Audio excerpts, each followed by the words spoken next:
Абай бала тәрбиесі басты байлығың, кешіксен көретінің қайғымың деп бекер жырламаған болар.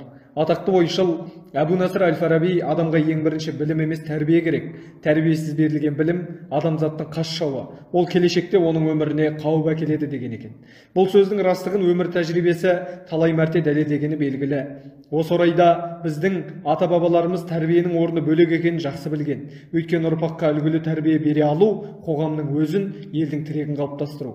Соның ішінде балаға өнегелі тәртіппен құқықтық тәрбие бере білу өлшеуі жоқ қазына. Осы мақсатта мектебімізде ұстаздар мен білім алушылар арасынан құралған жалпы саны 18 ұйым бар. Оның ішінде мектеп жас мамандарынан бастап талай жылдық еңбек өтілі бар тәжірибелі ұстаздар арасынан 9 ұйым және мектеп оқушыларынан 9 ұйым құрылып тығыз жұмыс жасауда.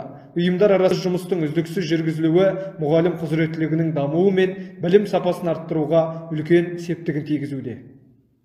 Тарих 100 жыл немесе 1000 жыл бұрынғы оқиғалар ғана емес, тарих бүгінгі өткен мен ертеңгі болатын оқиғалар деген сөздерді тарихшылар жиі айтады.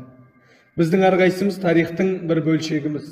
Осы ұғымды оқушылар бойына сіңіре отырып, бабалар жүрген жолмен таныстырып, адамгершілік, рухани тәрбиеге тәрбиелеу мақсатында мектеп мәжіліс залының кіреберісінде ел үшін қызмет еткен ұлы тұлғалар портреттері орналастырылған.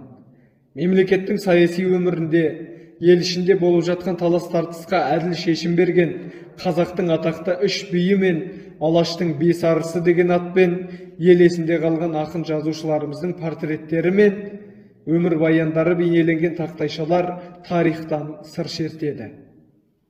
Шахмат ойыншылардың жас ерекшелігіне шектеу қойылмайтын ойынның бір түрі. Шахмат ежелден келе жатқан ойын, заманауи және әлемдегі танымал ойындардың бірі болып саналады. Біздің мектебімізде де бұл спорт түрінен жетістікке жеткен оқушылар саны аз емес. Бұның дәлелі 2019 жылы Қазақстан шахмат федерациясының ұйымдастыруымен республикалық мектеп оқушылары арасында өткен сайыста біздің спортшыларымыз жүлделі 2-ші орынға иеленіп, арнайы құралдармен жабдықталған шахмат кабинетінің иегерлері атанды. Шахмат кабинеті 20 шахмат тақтайшасы мен 10 сағат, бір ноутбук, бір принтер және қабырғаға ілінетін арнайы шахмат тақтасымен жабдықталған. Мектебімізде ұстаздар мен оқушылар назарына арнайы электронды түрде мәлімет енгізуге ыңғайлы хабарландыру тақтайшасы орнатылған. Ондағы жазуларды оқу да, көру де ыңғайлы. Бұл тақтайша кез келген өткізілетін іс-шараларды ұстаздар мен оқушылар назарына ұсыну үшін қолайлы жағдай туғызады. Ұстаздар мен білім алушылардың жеткен жетістіктері осы тақтайшада үздіксіз жарияланып отырады. Сабақтан себепсіз қалған оқушылар мен сабаққа кешіккен оқушылардың тізімі де үздіксіз жарияланады. Осы электронды тақтайша жұмыс істеу нәтижесінде мектеп оқушылардың сабаққа кешігу және сабақтан себепсіз қалу сынды проблемалар толығымен жойылды. Келіп жеткен мыңжылдықтың алғашқы ғасырында өркениет адамзат баласына ақпарат алудың жаңа технологияларын ұсынды. Жас буынға дүниетаным білімі мен тәрбие беретін мектеп ондай жаңалықтардан өзін оқшауламай, керісінше озық технологиялармен, озық әдістермен қаруланып жатыр. Қайткен күнде де ең ірі өлшем, әрі басты мақсат осы заман талабына сай азамат тәрбиелеп өсіру. Осы мақсатта мектебімізде жас тілші ұйымы жұмыс жасайды. Ұйымның мақсаты оқушылардың шығармашылық ізденістерін, ойлау, зерттеу қабілеттерін дамыту, оқушылардың рухани дүниесін кеңейтіп, ақыл ойларын, ұлттық сана сезімдерін дамытуға ықпал ету.